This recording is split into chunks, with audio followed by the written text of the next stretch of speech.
Quelques mots d'introduction maintenant. Ce webinaire est le premier pour la série 2024 sur notre, campagne de communication pour atteindre de meilleurs laits ensemble. Chez Vetoquinol, nous voulons être, en main dans la main avec nos clients, c'est-à-dire avec des meilleures qualités de vie pour les, vaches, pour soutenir donc la qualité de production de lait. Alors, nous avons de nouveaux produits pour des solutions pour, heu, résoudre vos problèmes, donc pour les traitements mastite ou mamite avec des protocoles de prévention, heu, des, outils donc de prévention et aussi un partenariat de données pour vous donner tous les services possibles. Notre sujet d'aujourd'hui, les approches pratiques pour la prise en charge de la douleur chez les bovins, de la détection au traitement. Notre, orateur, c'est le professeur, Raphaël Cattéau, qui est vétérinaire. Il fait une thèse du Collège européen, de la santé animale et il est professeur titulaire à l'ONIRIS, donc l'école vétérinaire de Nantes et agroalimentaire et il est, très impliqué avec, le CBHM et aussi bien d'autres associations, bovines. Mais maintenant, je vais donner la parole à Raphaël et le laisser présenter. Raphaël, vous avez la parole. Merci Stéphane. Est-ce que vous voyez mon écran? Oui, c'est bon. Alors, bonsoir à tout le monde. Je suis très heureux de voir autant de public pour ce webinaire. Donc, je voudrais d'abord remercier Vetoquinol et notamment Stéphane pour cette invitation, pour donner cette présentation. Donc, en fait, c'est l'approche pratique de la prise en charge de la douleur chez les bovins. Et avant de commencer la présentation, je voulais juste, vous montrer un petit peu les grandes lignes de la présentation. D'abord, on aura des définitions basiques et un peu une révision, rapide des mécanismes de la douleur, notamment en fonction de la stratégie pour utiliser des analgésiques, plus tard.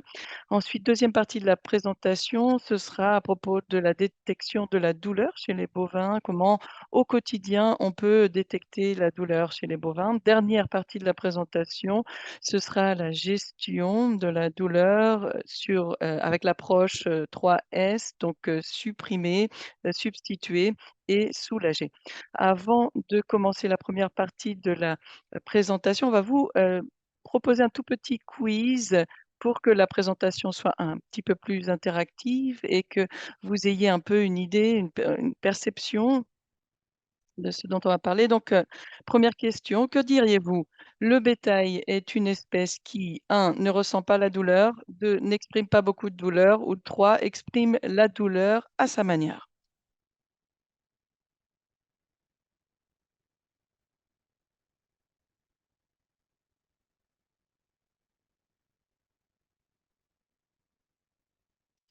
Alors allez-y, vous pouvez donner les réponses que vous souhaitez. Nous avons déjà beaucoup de réponses et cela n'augmente plus trop. Donc je vais arrêter la petite enquête. Alors, la grande majorité d'entre vous ont dit que le bétail exprime la douleur à sa manière. Très bien, merci Stéphane et merci à tous les participants. Alors, si on pense à ce qu'auraient été les résultats il y a 20 ans, ils auraient été sûrement différents, mais ces dernières décennies, ces dernières 20 années, nous avons vraiment atteint, d'autres, résultats pour montrer vraiment que le bétail ressent la douleur. Et donc, lorsque l'on parle de douleur, de quoi parlons-nous? Donc, un problème pendant très longtemps, c'était qu'il n'y avait pas de définition claire de la douleur chez les animaux, notamment chez les bovins. Donc, la base aujourd'hui, c'est d'utiliser la définition qui est la définition utilisée pour les humains. Donc, c'est un peu une extrapolation. Donc, l'Association internationale de l'étude de la douleur définit la douleur comme une expérience sensorielle désagréable qui permet à l'humain de prendre conscience d'un dommage ou d'une menace pour l'intégrité de ses tissus. Et c'est important si on le traduit pour les animaux, donc on peut remplacer donc humain par animaux, c'est un peu ma proposition.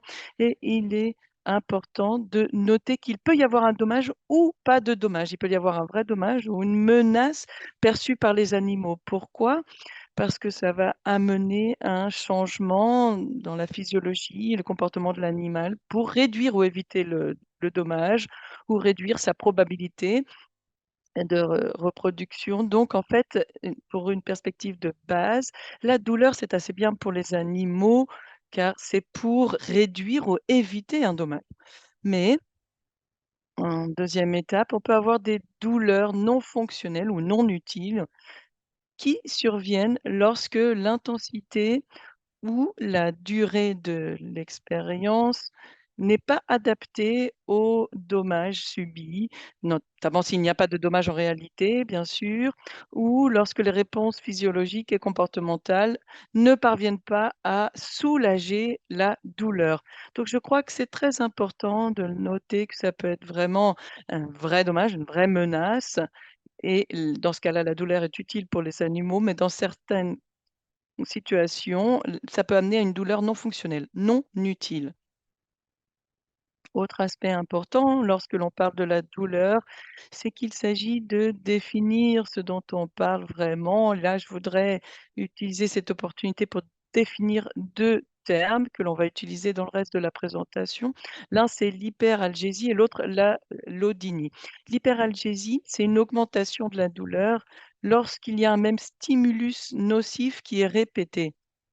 Donc, par exemple, si on a une chirurgie avec une blessure, donc si on touche la blessure, heu, ça ne va pas être plus douloureux que d'habitude. Mais ça peut, dans le cas de l'hyperalgésie, sinon vous avez l'allodynie qui est très différente de l'hyperalgésie. L'allodynie, c'est que les animaux vont souffrir de douleur, même lorsque la stimulation, le stimulus n'est normalement pas douloureux.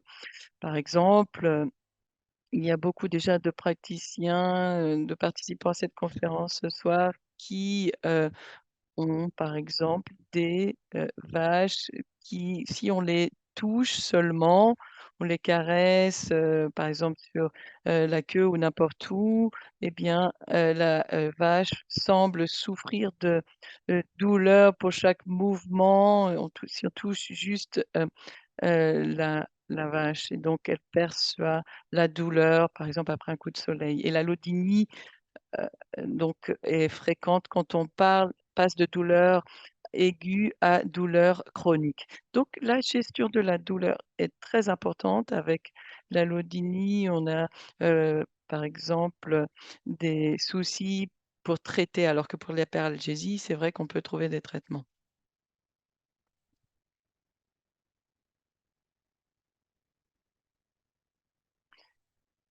Alors, un petit peu de termes sur les mécanismes de la douleur. Vous savez que tout commence par un endommagement des tissus, des lésions, et donc on a une soupe inflammatoire qui amène les nocicepteurs à se déclencher. Donc il y a une information qui va vers les nerfs périphériques et la moelle épinière, et ensuite on a cette sensibilisation centrale avec le cortex et une intégration et qui revient donc vers l'animal et on a des réponses et ensuite la douleur se trouve là. Et c'est important vraiment d'avoir en tête qu'il y a ces 3 étapes, je dirais la soupe inflammatoire, la transmission du signal par les nerfs et ensuite l'intégration après au niveau du cortex.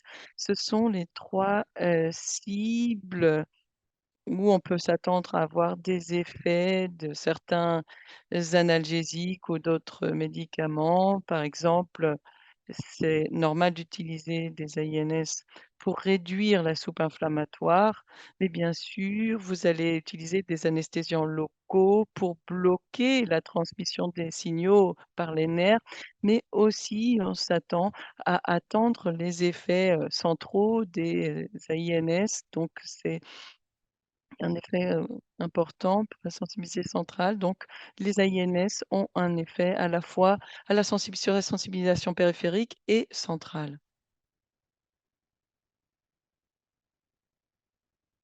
Autre chose intéressante, quand on parle de douleur, c'est de savoir de quelle douleur on parle. On peut diviser la douleur en 3 grandes catégories. La douleur somatique, comme par exemple avec la boiterie, la fracture, les cornages par exemple, entre autres. Et donc c'est une douleur dont l'origine est dans le corps, donc la peau, les os, les muscles, les tendons et d'autres tissus.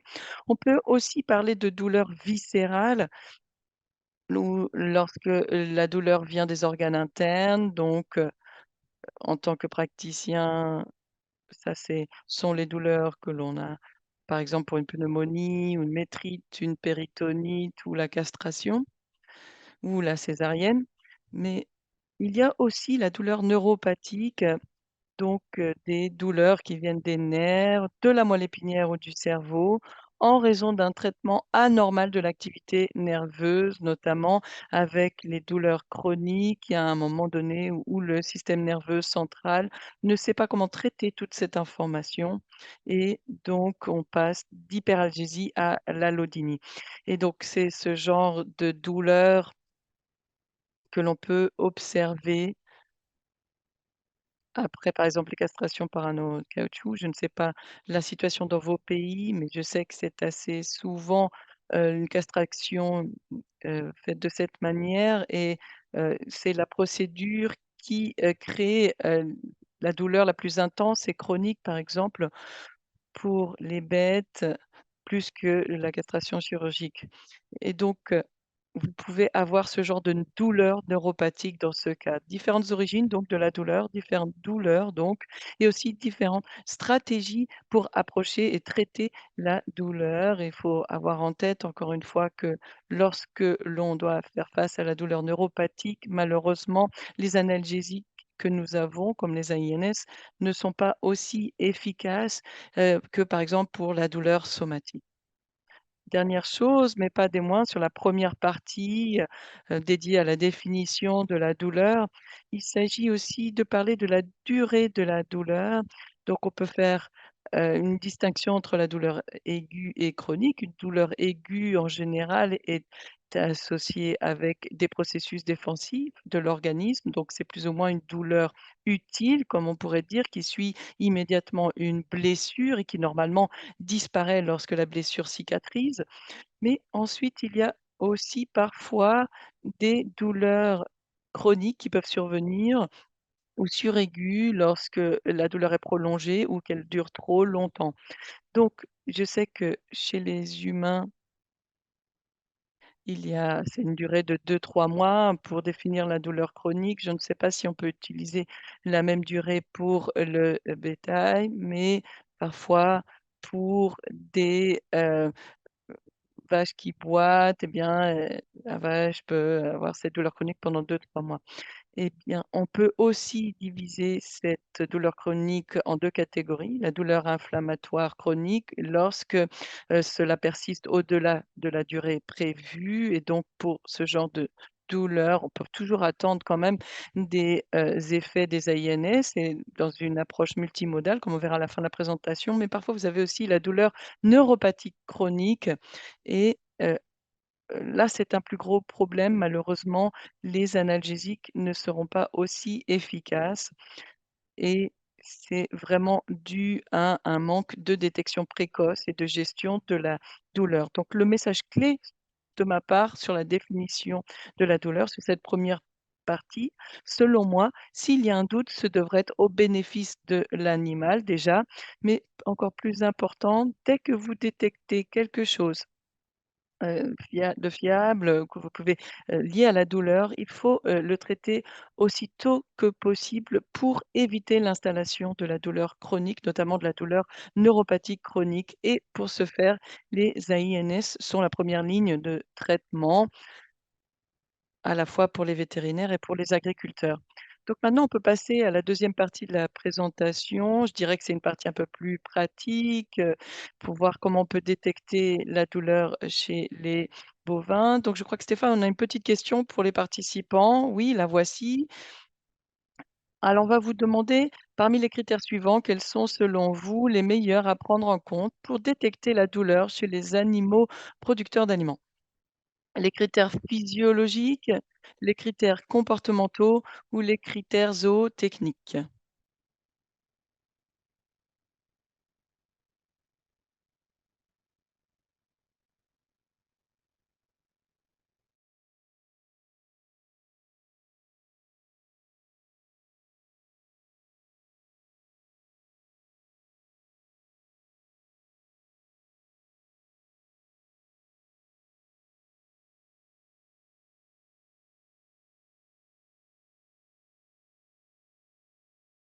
Nous avons déjà beaucoup de réponses, je vais m'arrêter maintenant.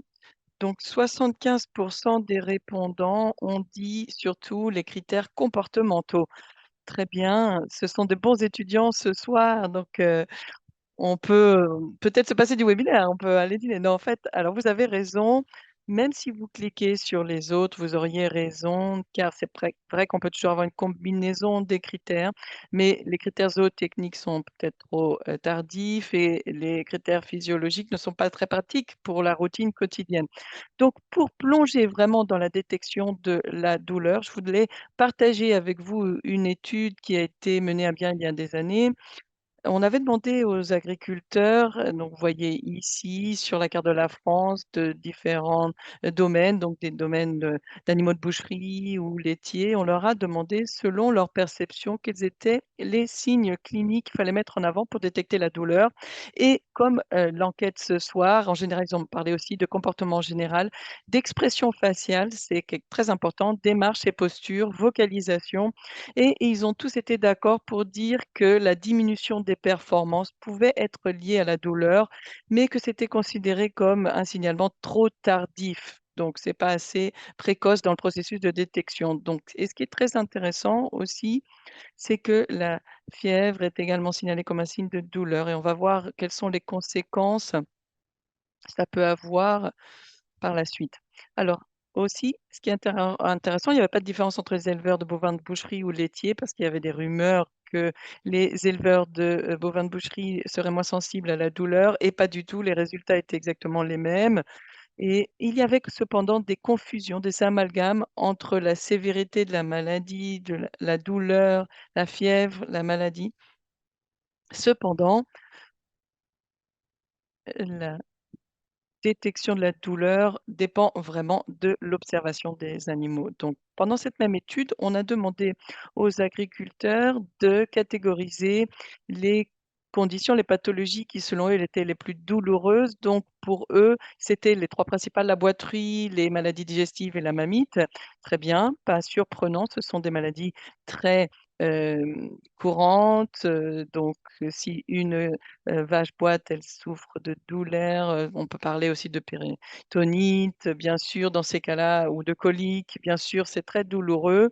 Même chose pour la mamite, mais aussi ce qui est intéressant, ce sont des maladies fréquentes, mais lorsque l'on regarde les procédures de médicaments, même des analgésiques, par exemple, ne sont pas introduits dans les premiers traitements. Au départ, en France, il y a 10 ans, lorsqu'une vache boitait, on utilisait surtout des antibiotiques, donc plutôt que des INS et pour les maladies, digestives, c'était aussi des antibiotiques avec des corticostéroïdes plutôt que des INS et pour la mastite ou la mamite, ce n'est toujours pas la mode d'utiliser, des INS. Donc même si nous sommes tous d'accord que ce sont des conditions douloureuses, on doit, se demander si, oui ou non, on peut donc, prescrire des analgésiques en première ligne de traitement. Lorsqu'on regarde les données récentes, publié par une équipe de Nottingham.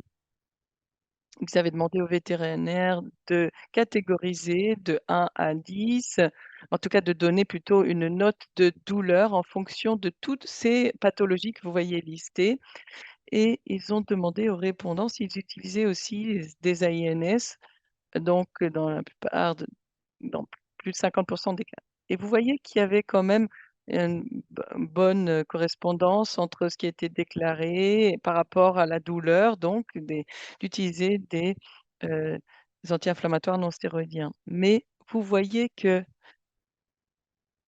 y a moyen d'améliorer les choses pour certaines pathologies et ce qui est intéressant, c'est quand on regarde les critères par des respondants. On peut expliquer une hypersensibilisation de la douleur ou qu'il y ait donc une probabilité élevée d'utilisation d'INS. Donc les plus jeunes vétérinaires vont utiliser des INS plus, fréquemment et aussi, plus les femmes que les hommes, voilà. Donc ça a été fortement influencé par le sexe et l'âge. Donc lorsqu'on regarde les statistiques, on a beaucoup de moyens pour traiter la douleur, mais on voit, ici qu'on ne le fait pas vraiment, de manière, régulière toujours. Alors, on a posé les mêmes questions aussi, hem, pour la chirurgie, bien sûr, donc les interventions obstétriques comme les césariennes ou les dystocies sont très douloureuses pour les vaches, mais aussi les cornages et les bourgeonnages et le parage.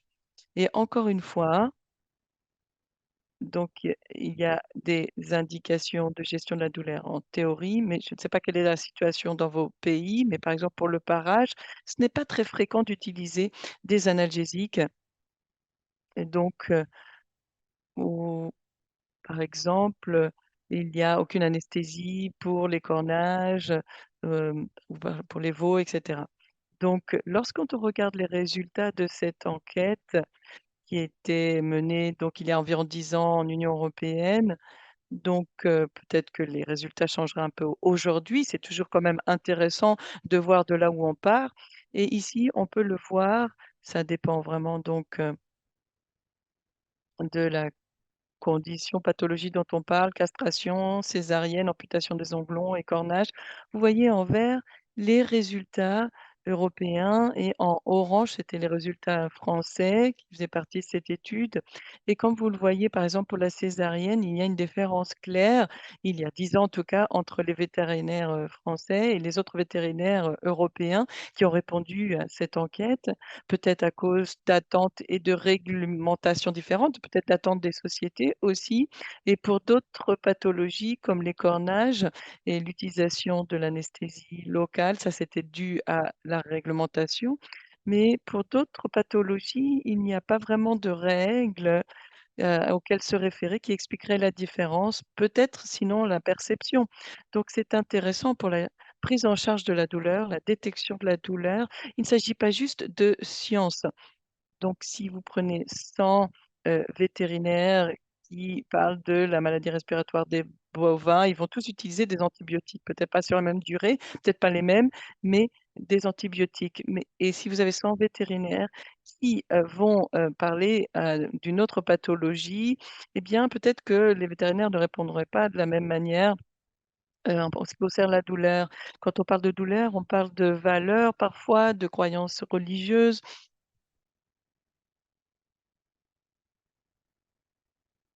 Heu, ce que la société attend, ce que les agriculteurs, les exploitants attendent, donc il ne s'agit pas juste de science quand on parle de douleur, donc il faut peut-être avoir ça aussi en tête.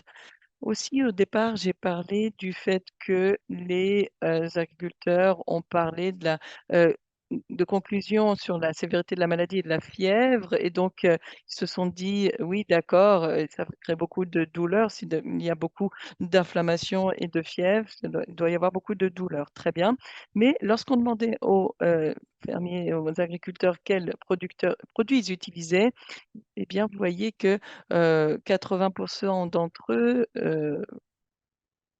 ou plutôt 28 d'entre eux disaient utiliser des antibiotiques. Donc, bien sûr, cela va décrire la soupe inflammatoire, mais c'est un effet à long terme. Et pas un effet à court terme. Bien sûr, si vous avez un abcès aux dents, vous allez prendre des antibiotiques, mais aussi du paracétamol pour diminuer la douleur. Donc je ne sais pas encore une fois quelle est la situation dans vos pays. Je serais heureux de partager, les perceptions de vos pays pendant la session questions-réponses, mais je crois vraiment qu'il faut avoir en tête que parfois les choses ne sont pas très claires dans la tête, des, agriculteurs, des vétérinaires, ce qu'il faut faire pour quand traiter la douleur?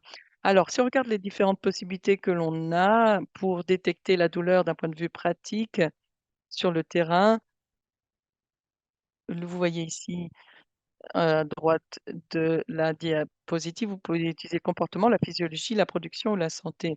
Et donc, le premier critère, en effet, dans le processus, c'est le comportement. Donc il y a beaucoup de bénéfices à tirer quand on regarde le comportement. Ça ne coûte pas grand-chose à part du temps et on n'a pas besoin non plus de tests, raffinés ou d'appareils raffinés. On peut vraiment, se reposer sur l'observation. Ce qui est intéressant, c'est que lorsque l'on regarde, il y a 30 ou 40 ans, les bétails étaient, considérés comme des animaux très stoïques. Ce sont des espèces de proies, ils ne s'expriment pas beaucoup, ils ne vont pas être, mangés par un prédateur. Mais moi, ça fait maintenant 20-25 ans que je travaille avec les, vaches et lorsque je regarde une vache, en fait, elles expriment leur douleur à leur propre manière, bien sûr de manière différente à un chat, un chien, un cheval, mais lorsqu'on regarde le visage d'une vache, eh bien, peut-être qu'elles sont stoïques, mais en fait, elles ressentent vraiment la douleur. Si vous regardez son visage, son comportement, vous pouvez, détecter la douleur. Donc d'un point de vue très pratique, quels sont les, critères à attendre pour savoir si la, vache en question souffre? Eh bien, il faut observer l'interaction avec les autres animaux, bien sûr, et leur comportement individuel. Chaque, animal a son comportement. Aussi les activités, les postures anormales, ça peut être, pour le membre, une queue, la tête, le cou et cetera. Les changements dans la démarche et la boiterie et la réponse à la perturbation. Donc par exemple un comportement évoqué, c'est ce qu'on appelle, donc essayer de voir comment les, animaux, répondent à une perturbation et lorsque, l'animal souffre de douleur et bien sa réponse est largement réduite et il faut demander aussi l'avis du propriétaire, de l'éleveur. Lorsque vous arrivez sur l'exploitation, la vache est déjà restreinte pour pouvoir faire la consultation et donc vous n'êtes pas en bonne, posture pour pouvoir juger du comportement de la vache. Donc il faut demander à l'exploitant, quelle est sa perception de la vache, du comportement de la vache, dans les dernières heures ou les derniers jours.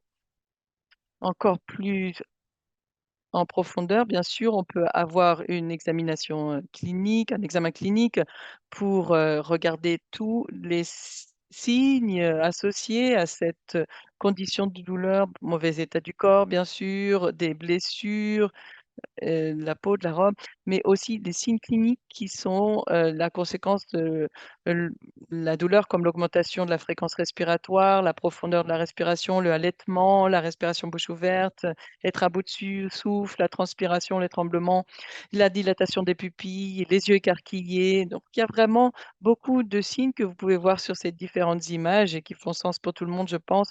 On voit que ces, vaches souffrent et par exemple, l'image en bas à gauche de la vache est une image vraiment très parlante. Donc regardez les, muscles tendus, la position des yeux, des oreilles, ce sont des critères très utiles pour détecter la douleur. Lorsque vous voulez parler de quelques pathologies spécifiques, eh bien, la boiterie, par exemple, on a beaucoup de littérature, d'articles, on a le plus grand nombre de grilles de référence de douleur pour la boiterie. Donc ça peut être, des grilles de 5 niveaux de 1 à 5 ou alors d'autres. Donc par exemple, celle des Royaume-Uni, DHB, donc de 0 à 3. Donc en quelle que soit la, grille de référence que l'on utilise, peu importe, du moment qu'on utilise toujours la même et que l'on connaisse exactement son interprétation. Mais pour la boiterie, c'est l'intensité de la boiterie n'est pas toujours liée à l'intensité de la douleur. Parfois, ça peut être, une boiterie modérée et ça marche pour la boiterie, mais pas pour d'autres, pathologies. Donc pour d'autres pathologies, si vous regardez la littérature, scientifique, donc il y a des propositions de grilles de notation que nous avons proposées il y a quelques années, basées sur une étude menée donc, sur la gestion de la douleur pour les césariennes et nous avons donc conçu cette grille qui est facile à utiliser, basée sur la démarche, la fréquence cardiaque, la position de la tête, des membres postérieurs et la ligne d'arc.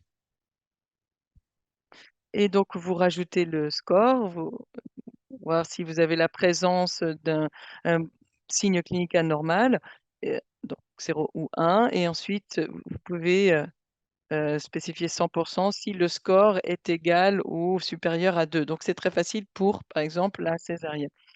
Autre, grille, je ne vais pas les passer en revue en détail, mais, c'est une bonne grille qui a été développée pour les ébus au Brésil, pour la castration notamment et c'est très intéressant parce que lorsqu'on regarde les signes, cliniques, la locomotion, le comportement interactif, l'activité, l'appétit, il s'agit toujours vraiment des signes de base, de comportement. On ne parle pas très en détail ou de signes cliniques très complexes. Non, on parle de signes basiques et même si c'était développé pour la castration, on peut certainement l'utiliser pour d'autres douleurs, viscérales comme par exemple la laparotomie ou la ruminotomie. Pour moi, aujourd'hui, l'échelle ou la grille des références que l'on peut utiliser pour moi, aujourd'hui, c'est, cette, grille qui s'appelle donc, la Copain Scale, l'échelle de douleur des vaches. Ça a été développé par nos collègues, danois et eux, ils indiquent qu'il faut rechercher 7 critères. L'attention à l'environnement, le premier. Donc encore une fois, c'est un petit peu un critère de comportement. Ensuite, la position de la tête, la position des oreilles, l'expression faciale, la réponse à l'approche, donc pareil, encore une fois, le comportement dont on parlait, auparavant, la position dorsale et ensuite la boiterie.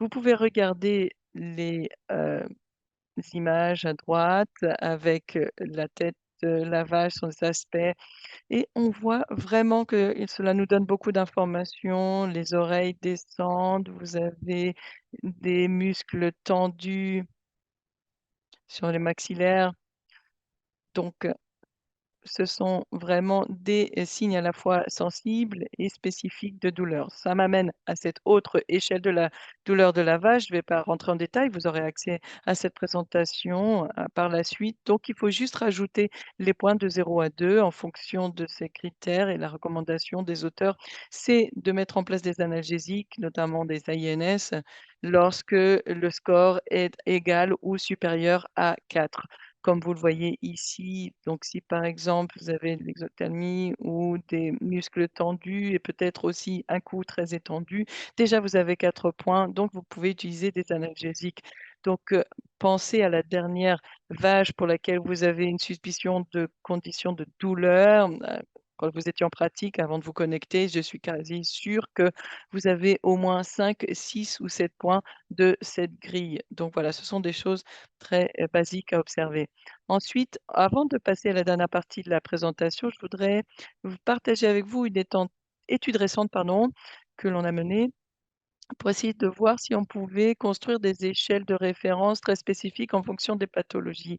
Donc j on a une grille pour la césarienne, pour la boiterie, pour la castration et aussi cette, échelle de la douleur de la vache et qui n'était pas spécifique. Alors, l'idée ici et je vous pourrais vous en expliquer plus en avant, la logique donc de cette étude pendant la session questions-réponses, mais en fait, on a demandé à différents experts qui sont listés ici, sur l'écran en 2 différents pays, à la fois des praticiens et des académiciens, de construire une échelle de référence pour des maladies spécifiques. Je vous montrerai les résultats et lorsqu'on a eu une saturation des réponses, c'est-à-dire quand tous les experts étaient d'accord, eh bien, on avait une grille, de référence. Donc pour vous donner des exemples, des pathologies qu'on a étudiées dans cette étude, on a parlé de la pathologie respiratoire des bovins, de la, diarrhée du veau après la naissance. Donc en fait,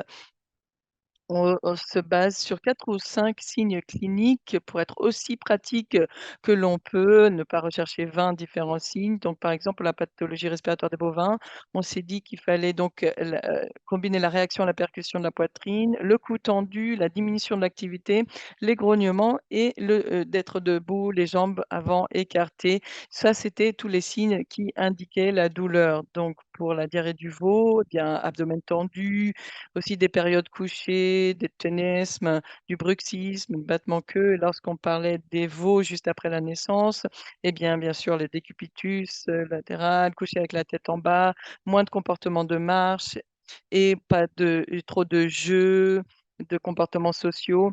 Donc encore des observations de base et la plupart des auteurs donc étaient d'accord là-dessus. Nous avons fait le même travail pour la réticulopéritonite, la maladie de l'œil, la métrite et vous avez vu qu'on a vu, les, signes, très, récurrents, par exemple, le bruxisme, le cou allongé, l'abdomen tendu. Donc selon moi, ce n'est pas, difficile de détecter la douleur si on regarde les, vaches. La vache en question, eh bien, la vache va vous le dire. Aussi, ce qui est intéressant dans ce dernier tableau et ensuite on pourra passer à la dernière partie de la présentation, nous avons demandé aux experts s'ils considéraient qu'on avait besoin d'entendre différents signes avant donc de traiter avec des analgésiques ou s'il fallait traiter dès que l'on observait un signe. Et ce qui est intéressant, c'est que lorsque vous regardez la réponse des différents experts, donc de A à J, on leur a demandé quelles étaient les conditions nécessaires pour donner un traitement antidouleur et vous voyez ici que certains d'entre eux pensent qu'on doit avoir des analgésiques dès que l'on a un seul signe. D'autres pensaient qu'il fallait avoir au moins 2 signes, d'autres 3, 4 ou 5, ça dépendait de la maladie. Pour moi, la conclusion principale, c'est que, le doute doit bénéficier à l'animal. Si vous avez un vrai doute sur le fait que l'animal a une douleur, vous devriez traiter. Voilà, ce serait ma réponse, mais je serais heureux de vous en parler plus après. Et par la suite, demain, ce sera de plus en plus facile de détecter des comportements anormaux ou d'autres signes cliniques grâce aux outils connectés pour, donc l'élevage de précision et avec l'intelligence artificielle. Donc par exemple, on a le collier qui peut, enregistrer les activités de rumination aussi avec la caméra. On peut détecter beaucoup donc de, comportements anormaux ou de problèmes dans la rumination. On a d'autres gadgets, qui, dans les prochaines années, vont nous permettre d'avoir une meilleure détection des maladies. Donc pour conclure sur cette partie, il faut revenir à la base, regarder, la vache. Les vaches ne sont pas si stoïques. L'éleveur est bien sûr le premier sentinelle ou la première sentinelle. Il connaît, ses animaux, heu et le doute, encore une fois, doit toujours profiter à l'animal. Ça, c'est vraiment un message à prendre en compte. Si vous ne connaissiez pas cette échelle donc de la douleur de la vache, Cow Pain Scale, je vous encourage à l'utiliser. Elle est, très, pratique et sur mesure. Donc maintenant, on peut passer à la dernière partie de la présentation qui est liée donc à la prise en charge de la douleur. Donc, Stéphane, on peut poser la troisième question. Oui, voilà, c'est la dernière question. Alors, dans votre activité, quel type d'intervention mériterait une meilleure approche 3S? Donc boiterie, castration, mammoth ou césarienne. Alors pour repréciser, approche 3S, c'est supprimer, substituer et soulager. Donc autre terme pour lequel de ces, conditions, eh bien, vous pourriez avoir une meilleure approche 3S.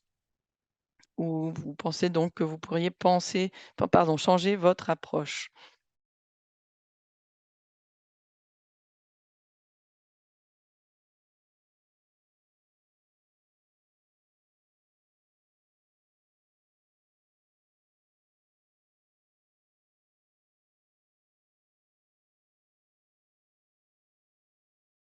On va vous laisser encore 10 secondes.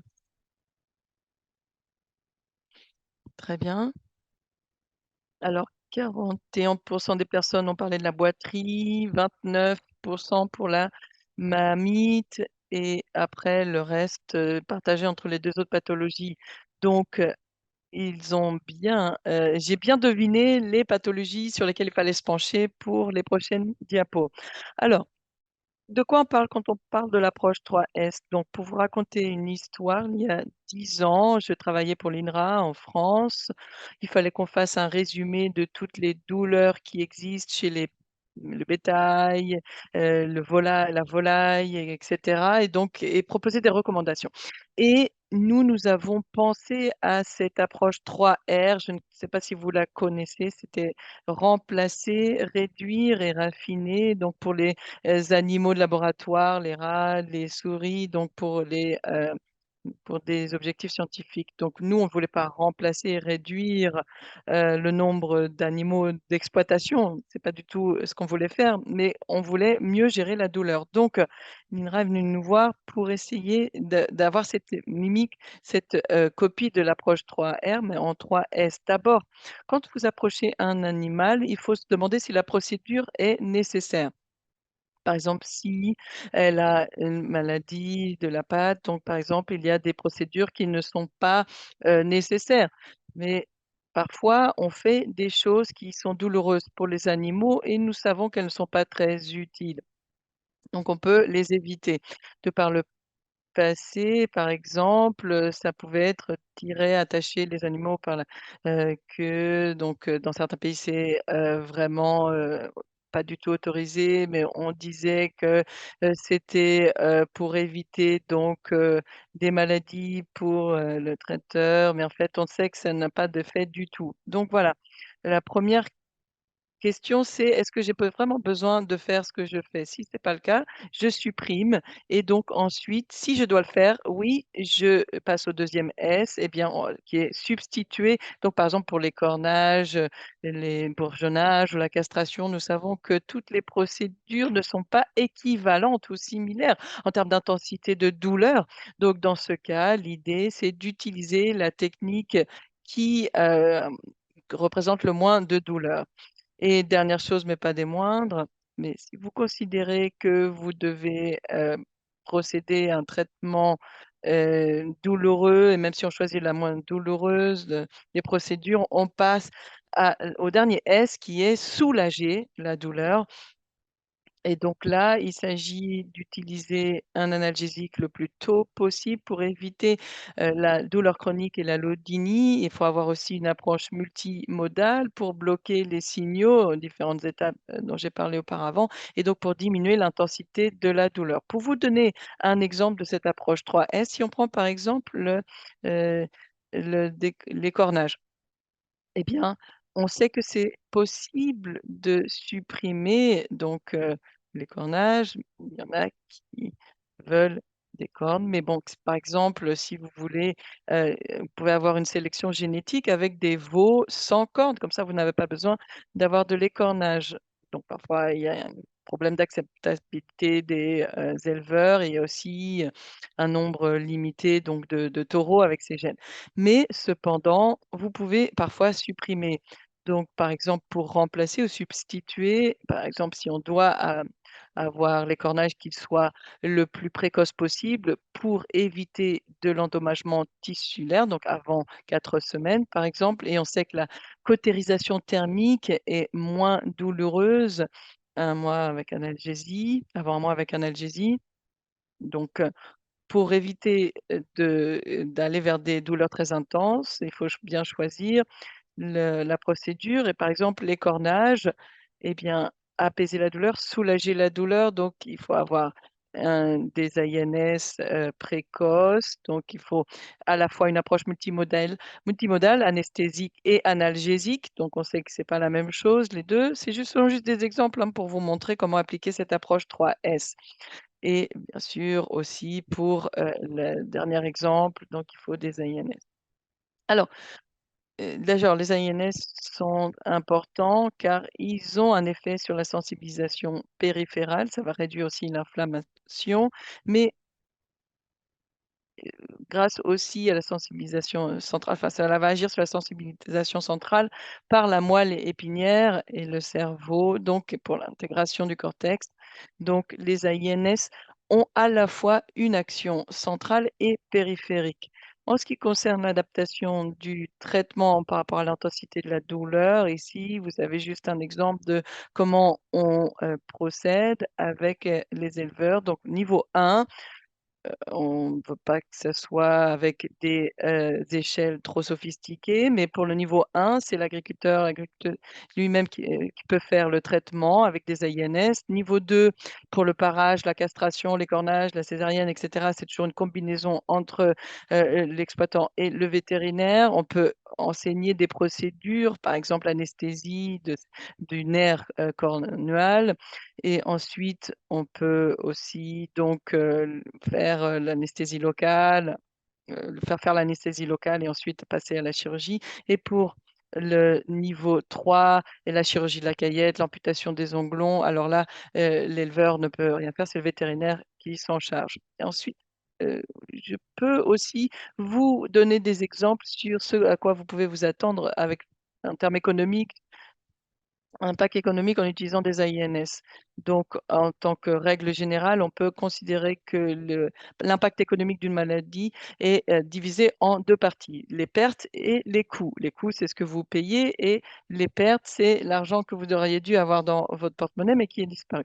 Et donc, quand on veut avoir des analgésiques, bien sûr, au départ, ça augmente les coûts, mais on veut surtout, en fait, diminuer les pertes. Donc, regardez les bénéfices d'avoir des AINS pour convaincre les exploitants si nécessaire. Donc, en fait, ça va vraiment diminuer les pertes. Donc, vous avez parlé des mammites et de la gestion de la douleur. Donc, il y en a 29% qui se disent qu'ils pourraient faire les choses de manière différente pour les mastites. Et donc, bien sûr, comme je l'ai dit auparavant, des vétérinaires réagiront de différentes manières, mais ils utiliseront au moins des antibiotiques. Peut-être pas les mêmes antibiotiques, mais des antibiotiques. Il a été démontré que les AINS favorisent le rétablissement de l'intégrité de la barrière épithéliale mammaire in vitro. C'est très important, notamment pour l'allaitement. Il y a aussi beaucoup d'études pour des mastites sévères, aiguës, qui encouragent l'utilisation des AINS pour diminuer la fièvre, améliorer l'appétit, pour permettre, un décubitus, un rendement laitier, et cetera.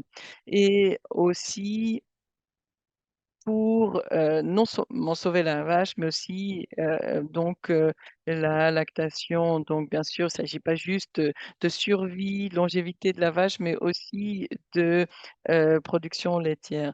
Donc lorsqu'on utilise, l'AINS, de manière précoce pour les mammites très sévères, eh bien, vous augmentez, la chance de survie de l'animal. Mais aussi des études récentes, notamment conduites en Nouvelle-Zélande, donc l'équipe de McDougall, disent que en rajoutant des AINS au traitement de la mamite normale, eh bien, cela avait des effets positifs, notamment sur le côté production laitière, mais aussi sur tout ce qui est meilleure reproduction, donc meilleure conception par insémination artificielle et plus de réduction du risque d'abattage. Quand on parle de mammites, je crois qu'il faut inclure de manière plus systématique des AINS et d'autres analgésiques.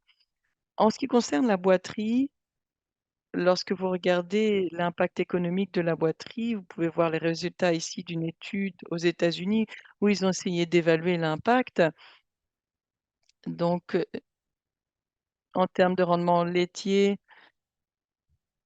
quels sont les impacts? Et donc, vous voyez ici, le rendement laitier diminuait même pour les, boiteries légères. Donc si vous traitez la boiterie le plus tôt possible, vous pouvez avoir, vous espérer une meilleure production, plus longue, longévité justement et moins d'abattage. Quand on parle d'INS, il y a encore 2 études que je voudrais vous montrer. Celle-ci, par une équipe donc de Nottingham il y a quelques années, qui ont comparé les effets des différents, traitements pour, les lésions de la corne des ongles et la, ligne de marque blanche, de la maladie de marque ligne blanche, voilà. Et donc, en fonction du traitement, donc parage plus talonnette, plus AINS ou parage plus talonnette plus AINS, et ils ont comparé donc un traitement précoce et un traitement tardif. Et vraiment la clé, c'est de traiter le plus tôt possible. Si vous avez un traitement tardif, quoi que vous fassiez, ça ne fonctionnera pas. Si vous traitez le plus tôt possible, vous voyez que, le taux de guérison est au-dessus de 70 et si vous avez des AINS, vous allez vraiment augmenter votre taux de cicatrisation. Nous avons de plus en plus de preuves scientifiques que, vraiment c'est très clé pour la boiterie, notamment pour le aussi les lésions de la corne des ongles pour justement diminuer l'inflammation donc du pododerme. Et voilà, aussi ce qui a été démontré par l'équipe encore de Nottingham, donc une très belle, étude de Wilson. Ils ont, créé donc, des groupes d'animaux, voir si les animaux avaient reçu ou pas des AINS ou pas, au moment où ils boitaient ou pas, ou comme, procédure systématique au moment du vélage. Donc, juste, et puis il y avait des groupes pour lesquels c'était les 2. Et vous voyez en bas de la diapo, il y a 2 groupes qui étaient vraiment associés avec un risque réduit, de boiterie, donc c'est de la prévention de la boiterie. C'était le groupe 2 et 3, donc si vous revenez en haut de la diapo, le groupe 2, c'était les vaches qui avaient reçu des AINS non seulement lors d'une boiterie, mais aussi au bout de 3 jours, après la boiterie et aussi au premier vélage et au vélage suivant. Donc, si on traite la douleur et l'inflammation, c'est quelque chose d'essentiel, pas seulement autour de la boiterie, mais aussi pour le vélage, peut-être pas pour tous les animaux, mais nous avons de plus en plus de preuves que l'inflammation avec, le vélage, cela a un lien avec beaucoup de pathologies. Donc, ça va être sûrement un prochain domaine de recherche pour les prochaines 10 années, le vélage pour mieux prévenir donc les maladies qui arrivent après le vélage. Dernière chose, mais pas des moindres, donc la gestion de la douleur pour la santé des veaux. On parle beaucoup de veau à boucherie, de veau laitier, mais pas de veau lui-même. Alors, une belle étude ici pour la castration, donc juste avant l'engraissement. Cela va donc améliorer leur immunité, la gestion de la douleur et donc voilà ce qu'ils ont observé. Il y avait, un groupe qui recevait du Meloxicam, un autre groupe sur placebo et vous voyez qu'il y avait un impact clair où il y a eu moins, d'incidents, donc de, pathologies respiratoires des bovins grâce à une meilleure immunité. On peut aussi avoir des AINS en plus de traitements classiques, par exemple pour la diarrhée du veau, parce que le veau est déshydraté. On se dit que les effets, secondaires ne sont pas très bons avec les AINS, mais lorsqu'on regarde cette étude du Canada, ils ont, sélectionné environ 60 veaux randomisés, un groupe de contrôle et un groupe, Meloxicam et ils ont regardé donc les traitements classiques et les traitements avec AINS. Donc, les mortalités n'étaient pas trop différentes, mais le gain de poids quotidien a vraiment augmenté pour le groupe qui recevait du Meloxicam. Il y avait aussi un effet sur le comportement et le sevrage. Alors, donc, on peut utiliser des AINS de manière systématique pour avoir une meilleure ingestion des solides, donc un âge plus précoce de sevrage. Dernière chose, mais pas des moindres, autre, étude, qui je crois est intéressante. En fait, il y avait cette hypothèse.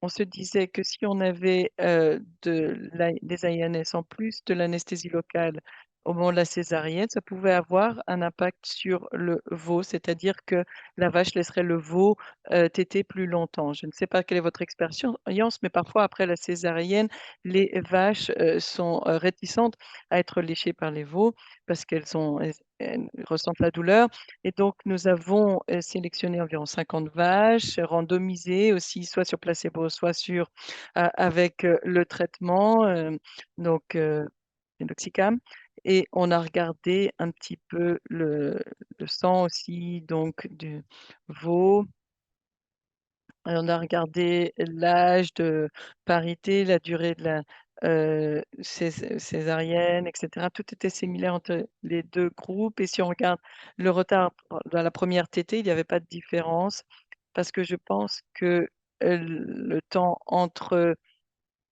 la naissance et la première tétée n'est pas lié à la mère, mais plutôt à la vitalité du veau et ce qui est intéressant aussi, c'est que vous voyez quand même une augmentation du niveau d'immunoglobine globine, par exemple, dans le sang du veau né d'une mère qui a reçu des AINS en plus de l'anesthésie locale. Pourquoi? Probablement parce que le colostrum était le même au niveau de la qualité et le délai était le même, donc entre la naissance et la première tétée. Donc on pense que c'est surtout la durée de la première tétée qui a fait la différence. Donc quand on regarde des analyses multivariées que l'on a conduites, on a observé, 2 variables, importantes, donc le temps avant la première tétée, d'accord? Très bien, donc on parle de quickly, donc qualité, quantité, rapidité et cetera en anglais, mais il y avait un effet très fort, en donnant des INS. Lorsque vous traitez donc la mère, vous pouvez avoir des effets indirects chez le veau. Pour conclure, je pense que les INS sont très intéressants en termes de santé du veau, donc la douleur existe, aussi pour le veau et elle doit être traitée. On n'a pas besoin d'avoir un système de détection de douleur très raffiné. Encore une fois, il faut revenir aux bases, observer l'animal, leur visage, leur expression faciale et la tension des muscles autour des yeux, entre autres, le tonus autour des lèvres. Regardez donc leur expression faciale, ce sera suffisant et si vous utilisez les AINS en traitement de choix, vous pouvez l'utiliser en traitement de première ligne. Cela va réduire donc, la douleur et il faut augmenter la sensibilisation des, éleveurs et peut-être une bonne pratique à promouvoir, c'est l'approche 3S, supprimer, substituer, soulager. J'aime vous remercie de votre attention et je suis prêt à répondre à vos questions. Merci Raphaël pour, cette, conférence très intéressante. On manque un peu de temps. Je suggère que nous répondions à quelques questions, mais pas toutes, désolée. Alors seulement quelques-unes. Il y avait une question sur l'action centrale des AINS. Est-ce que vous pourriez préciser un petit peu plus ce que vous vouliez dire? Oui, alors, comme je l'ai dit, vous avez un effet sur la sensibilisation périphérique, cela va réduire la soupe inflammatoire, mais aussi vous avez un impact sur le système central. Ça va augmenter le niveau de réponse pour l'animal. Donc, par exemple, si vous donnez des INS, les animaux vont mieux résister à la sensation de la douleur. Merci et autant que je sache, donc tous les INS sont assez similaires en ce sens. Nous avons beaucoup de, questions sur quelles recommandations de quels INS, lesquels sont les meilleurs.